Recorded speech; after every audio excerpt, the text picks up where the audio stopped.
Alrighty, folks. So we got some new stuff in. Got a bunch of concretes and some PVC conduit there. We got a new shiny Connex box. And that's not an X box with a con, but it's actually MPPT. What is it? 800/600. So it's the big boy, big charge controller from Schneider. And the star of the show, underneath all this cardboard here, we've got some huge, ooh, they're probably producing some juice now. Anyway, huge bifacial panels. Yes.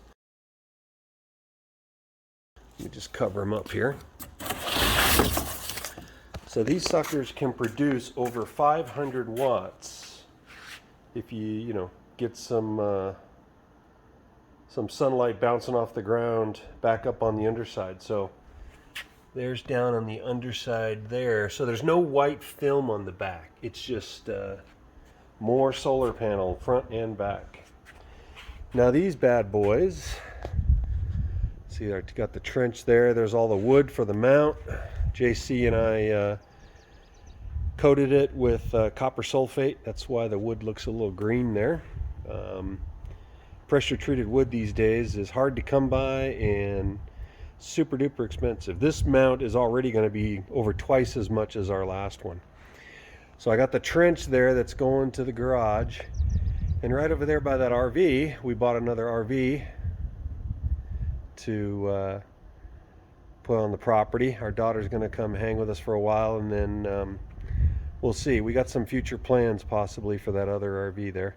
But anyway, right there where the post hole diggers, and I've got some super strut laying on the ground to denote the front of the array there. It's going to go right there. Originally, that is where I had planned to put all the panels. But after doing some of the math, and at the time, I would have had to do what I'm doing now, which is, do a super high voltage array. As it is, this one's going to be, I think it's 360 something I calculated volts.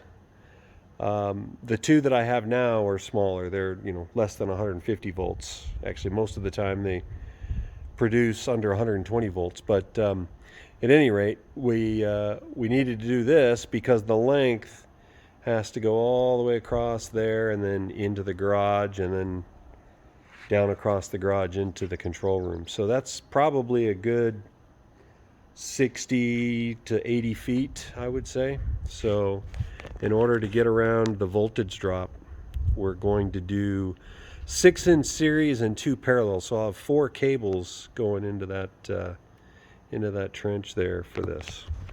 So anyway, more to come.